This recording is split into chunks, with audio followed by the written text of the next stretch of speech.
परम पूज्य महंत श्री कमल नयन दास जी महाराज, पूज्य श्री ज्ञानंद जी महाराज, आदरणीय श्री राम बहादुर राय जी, श्री वासुदेव कामत जी,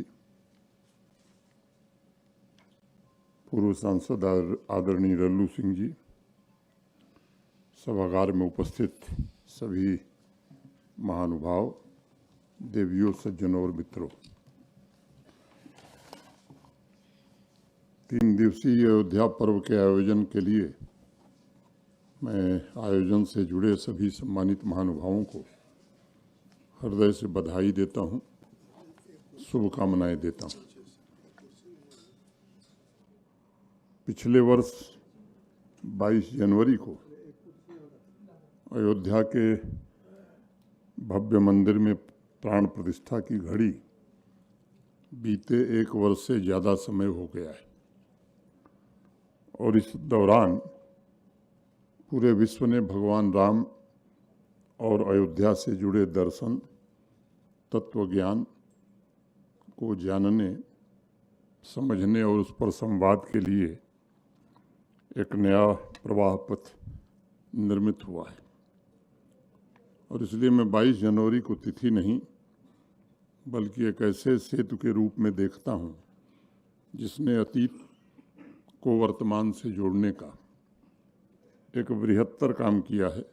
और मुझे विश्वास है कि आने वाले सदियों में भी यह दिन हमारी सनातन परंपरा से जुड़े आदर्शों और आध्यात्मिक सांस्कृतिक धरोहर के पुनर्जागरण की याद हमें दिलाता रहेगा। तुलसीदास जी ने राम जन्म के समय जिस अयोध्या का वर्णन करते हुए कहा था, ध्वज पताक तोरणपुर छावा, कहीं न जाए जही भांति बनावा। मैं समझता हूँ वही अयोध्या की छवि 22 जनवरी को फिर से दोबारा लोकमानस में स्थापित हो सकी। अयोध्या की भव्य सुंदरता के संबंध में तुलसीदास जी की 2 अन्य पंक्तियां हैं और बड़ी प्रसिद्ध हैं। जय दिन राम जन्म श्रुति गावहीं, तीरथ सकल तहाँ चली आवहीं। और गोस्वामी जी कहते हैं कि जिस दिन प्रभु श्री राम का जन्म हुआ उस दिन सभी तीर्थ अयोध्या चले आए और इसलिए अयोध्या को सब लोकों में प्रसिद्ध और अत्यंत पवित्र माना गया है। और कहा भी गया कि राम धामदा पुरी सुहावनी, लोक समस्त विदित अति पावनी। पिछले मई में मुझे अयोध्या जाने का अवसर मिला। लल्लू सिंह जी से भेंट नहीं हो सकी, इनकी कुछ व्यस्तता थी। वहाँ जो मुझे बताया गया कि प्रतिदिन लगभग 2 से 3 लाख श्रद्धालु प्रभु श्री राम के दर्शन के लिए पहुंच रहे हैं।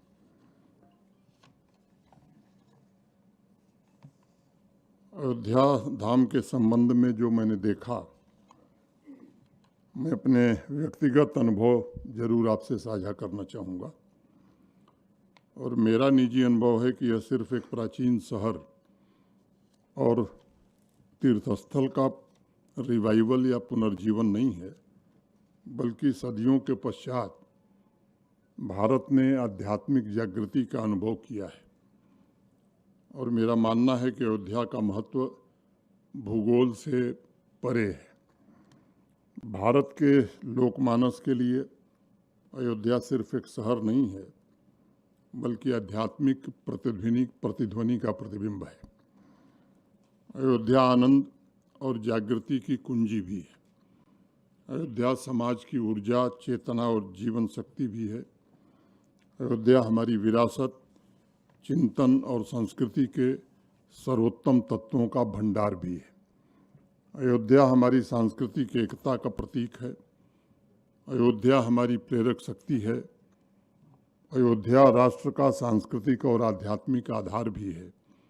और मैं समझता हूँ कि हजारों वर्षों से अयोध्या ने हमारी राष्ट्रीय पहचान और जीवंत आस्था के मिश्रण से पूरे समाज को जोड़े रखने में सबसे महत्वपूर्ण भूमिका निभाई है। 500 वर्ष से भी ज़्यादा समय तक भगवान श्री राम को अपने घर का इंतज़ार करना पड़ा।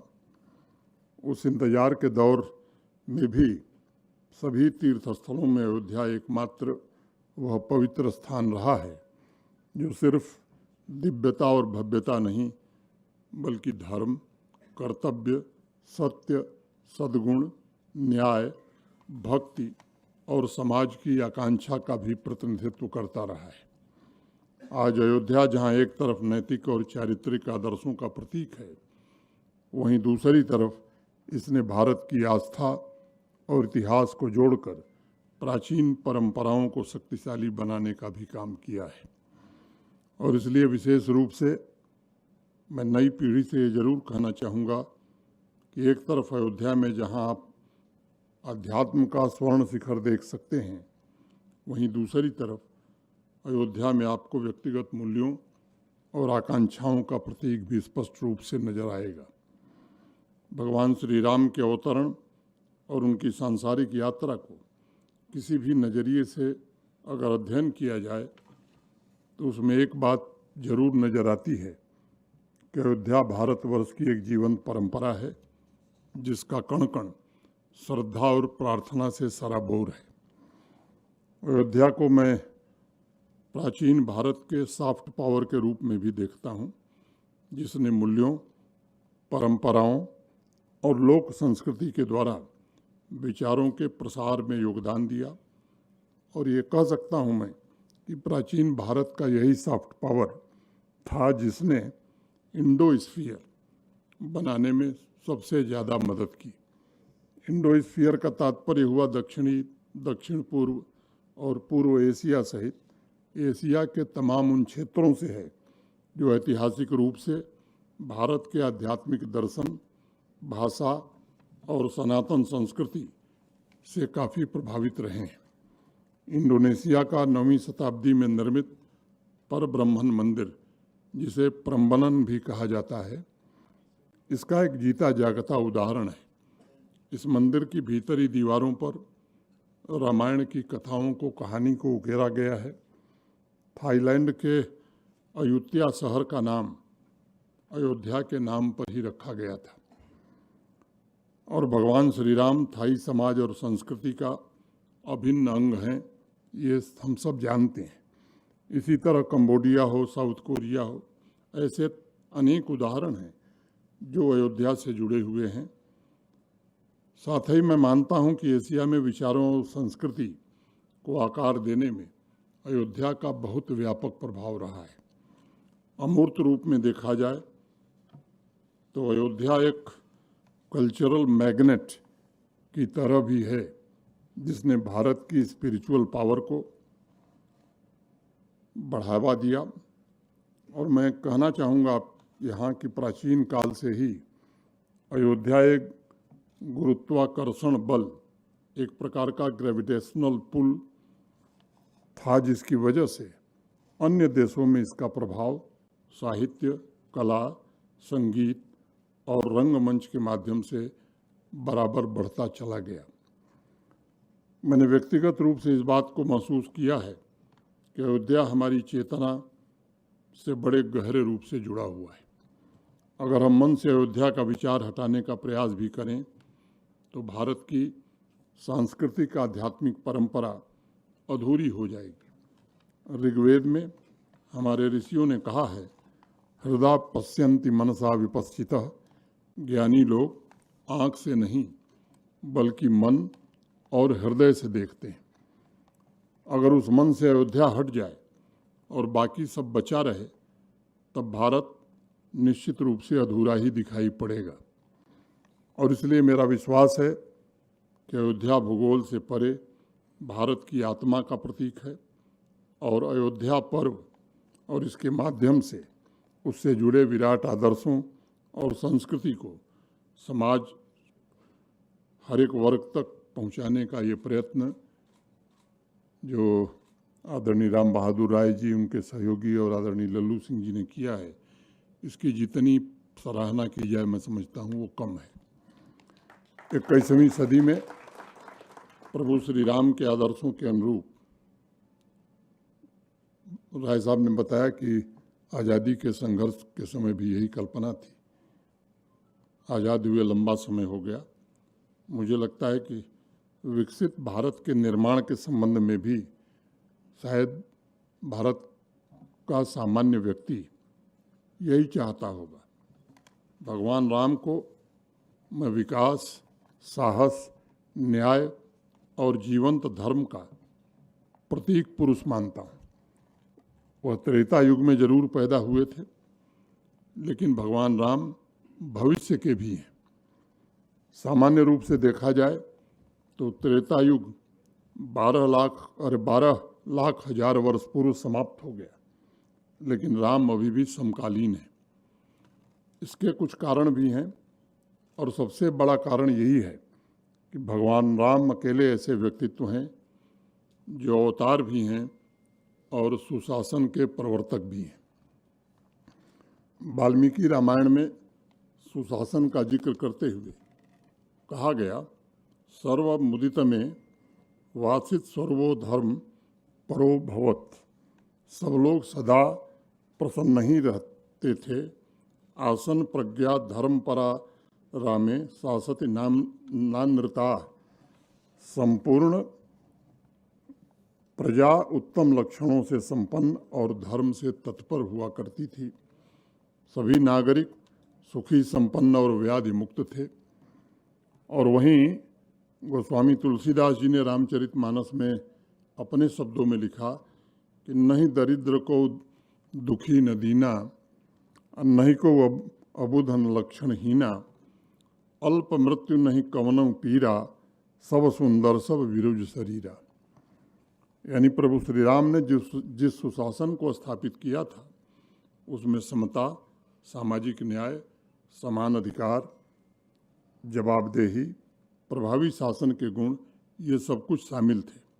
और इसलिए मैं समझता हूँ कि भारतवर्ष को विश्व बैंक ने, वर्ल्ड बैंक ने 1992 में सुशासन की परिभाषा नहीं दी, बल्कि आदर्श लोक शासन हमारी संस्कृति का पुरातन काल से अभिन्न अंग रहा है।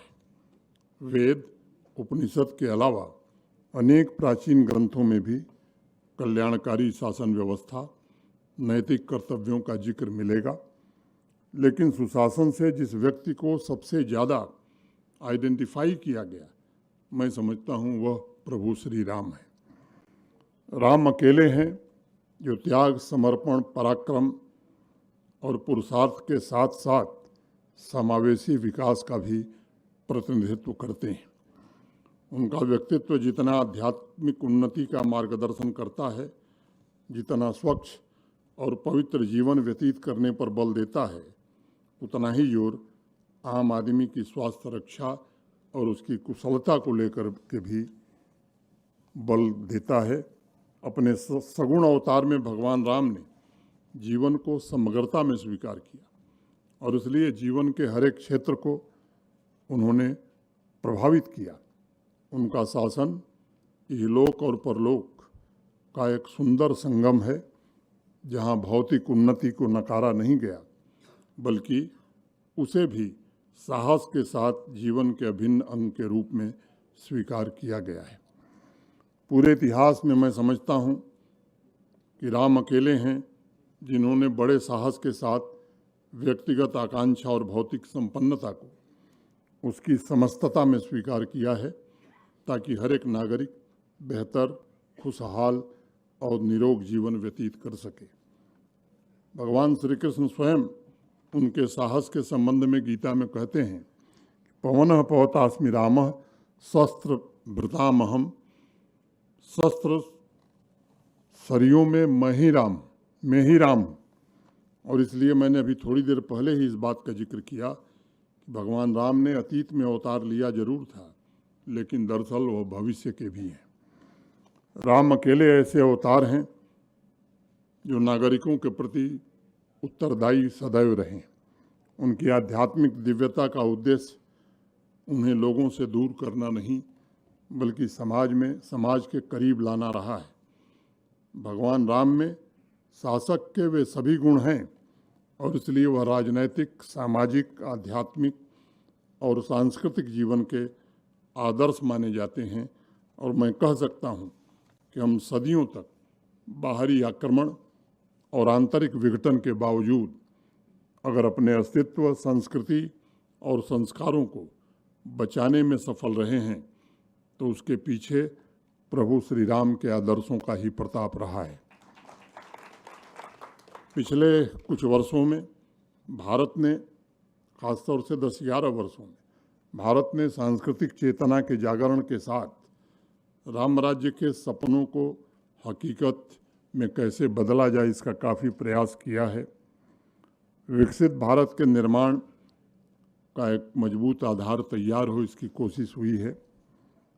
और अगर कुछ 1-2 बातें मैं कहूँ, शायद 10-12 साल पहले हम नहीं सोच सकते थे, 12 साल पहले, कि भारत के 55 करोड़ लोग बैंकिंग व्यवस्था से कम समय में जुड़ जाएंगे और उनके खातों में अगर कुल राशि देखें तो 2.5 लाख करोड़ रुपए से ज़्यादा की रकम इन 55 करोड़ से ज़्यादा खातों में जमा हो गई। ये सचमुच में अकल्पनीय लगता था। राम राज्य के समावेशी विकास की परिकल्पना मुझे लगता है कि एक उदाहरण हो सकता है। आप कल्पना कीजिए, लंबे समय तक हम यही मानते थे कि गरीबी कैसे हटेगी। कहा जाता था कि दिल्ली से रुपया चलता है तो पहुंचते पहुंचते उसका अवमूल्यन किस कदर हो जाता है। 10 वर्षों में चुपचाप ऐसे काम हुए कि 25 करोड़ लोग इस देश के गरीबी रेखा से बाहर निकल गए। डायरेक्ट बेनिफिट ट्रांसफ़र की जो परंपरा पिछले 10-11 वर्षों में देश में प्रारंभ हुई है, 34 लाख करोड़ रुपए देश के नागरिकों को इस योजना के माध्यम से पिछले 10-11 वर्षों में हस्तांतरित किए गए। कल्पना कीजिए, अगर चलते चलते रुपया घिसने लगता है तो पूरा का पूरा धन लाभार्थी के खाते में पहुंच जाए, ये कितनी बड़ी उपलब्धि है। निश्चित रूप से हम कह सकते हैं कि कार्य संस्कृति के एक नए युग का प्रारंभ हुआ है। संवेदनशीलता के साथ करोड़ों लोगों के जीवन में बदलाव लाने का प्रयत्न हुआ है। और गोस्वामी तुलसीदास जी ने लिखा भी कि शशि संपन्न सदा रह धरनी, त्रेता भई कृत युग में करनी। रिफॉर्म्स और कड़े निर्णय के द्वारा अनेक ऐसे बदलाव अनेक क्षेत्रों में दिखाई पड़ रहे हैं जिसका लाभ देश को, देशवासियों को मिल रहा है। और आज ये बात मैं कह सकता हूँ और इसका जिक्र करना मैं ज़रूरी समझता हूँ कि आज भारत दुनिया का सबसे बड़ा सोशल सिक्योरिटी प्रोग्राम चला रहा है। कल्पना कीजिए, आयुष्मान भारत में 60 करोड़ से ज़्यादा लोगों को स्वास्थ्य का सुरक्षा कवच 5 लाख रुपए का मिला हुआ है। अमेरिका जैसे दुनिया के प्रभावशाली और धनी देश की अगर मैं बात करूं तो मेडिकेड नाम का जो कार्यक्रम अमेरिका में चलता है वो केवल 7.4 करोड़ लोगों को ही ये कवर देता है। ऐसे अनेक उदाहरण बताए जा सकते हैं, आप सबके ध्यान में भी होंगे, जो इस तथ्य को प्रमाणित कर रहे हैं कि आज कोई भी विकसित देश भारत के इकोनॉमिक ग्रोथ और भारत के कल्याणकारी राज्य की स्थापना की उपलब्धियों के आसपास भी दुनिया में नहीं दिखाई पड़ रहा है। लेकिन ये भी सच है कि विकसित भारत निर्मित करने की यात्रा में चुनौतियां भी बहुत बड़ी बड़ी हैं। साथ ही वैश्वीकरण की उथल पुथल ने दुनिया में जो बदलाव हुए, आर्थिक और सामाजिक अस्थिरता भी बड़ी तेजी से पैदा की है। लेकिन मैं समझता हूँ कि भगवान राम के आदर्श ये केवल आर्थिक नीतियाँ नहीं हैं। उनके आदर्श एवं मूल्य धर्म, सत्य, न्याय, मर्यादा, धैर्य, सहनशीलता, सहयोग, करुणा, नेतृत्व क्षमता और साहस, इन चुनौतियों से निपटने और भारत का बेहतर भविष्य कैसे बने इसका मार्ग प्रशस्त करने का नज़रिया जरूर हमें दे सकता है। आज के वैश्विक उथल पुथल में हमें ऐसे नागरिकों की ज़रूरत है, नागरिकों की ताकत की ज़रूरत है जो सत्य, धर्म, न्याय, मर्यादा और सदाचार के रास्ते पर चलते हुए एक ऐसे विकसित भारत के निर्माण को दिशा दें जिसमें सह अस्तित्व और करुणा की मजबूत आधारशिला हो। हमें सीखने की भी आवश्यकता है कि विकास के लिए आइसोलेशन नहीं बल्कि कोऑपरेशन और कोलैबोरेशन ये दोनों चाहिए। विकसित भारत के निर्माण के लिए कमज़ोर लोगों के प्रति करुणा और समान अवसर उपलब्ध कराना ये हमारी प्राथमिक जिम्मेदारी होनी चाहिए। मानव गरिमा को प्राथमिकता देना ही होगा और साथ ही आज की वैश्विक वास्तविकता के लिए समाज को तैयार करने पर विशेष बल भी हमें देना होगा। इस मिशन में परंपराओं और आध्यात्मिक विरासत पर आस्था निश्चित रूप से समाज को नई गति और शक्ति प्रदान करेगी। हमारी सांस्कृतिक धरोहर, हमारी पहचान, हमारे नैतिक मूल्य और हमारे आध्यात्मिक आदर्श हमारी ताकत भी हैं और यही हमें एकजुट भी रखते हैं। ये सच है कि सांस्कृतिक ताकत से ही एक ऐसे समृद्ध समाज का निर्माण हो सकता है जो टिकाऊ हो। आध्यात्मिक और सांस्कृतिक दृष्टि से अगर देखा जाए तो अयोध्या दर्शन, विचार और कला की विधाओं का प्रतीक है जो प्राचीन भी है और जीवंत भी है। इसमें तर्क भी है और सौंदर्य भी है। इसमें आस्था भी है और खोज भी है। इसमें सत्संग भी है और दर्पण भी है जो हमारी असली पहचान, हमारे असली चेहरे से हमें मिला देता है। इस दृष्टिकोण से अगर मैं देखूं, अयोध्या भारत के मॉरल कंपास के रूप में किसी को भी दिखाई पड़ेगा जिसकी ऊर्जा, प्रभु श्री राम का आशीर्वाद, उनकी प्रगतिशील नीतियां हमें कल्याणकारी राज्य बनाने में जरूर मदद करेंगी, हमारी आत्मा को अक्षुण्ण रखने का मार्गदर्शन भी करती रहेंगी। अपनी बात समाप्त करने के पहले मैं पुनः इस बात को दोहराना चाहूँगा कि एक विचार और राष्ट्र के मॉरल कंपास के रूप में अयोध्या इतनी सार्थकता आज किसी की दिखती नहीं है और आने वाले हजारों वर्ष तक इसका सांस्कृतिक आध्यात्मिक अंगार निश्चित रूप से चमकता रहेगा। यही निवेदन करते हुए आप सबको हृदय से धन्यवाद देते हुए मैं अपनी बात पूरी करता हूँ। धन्यवाद।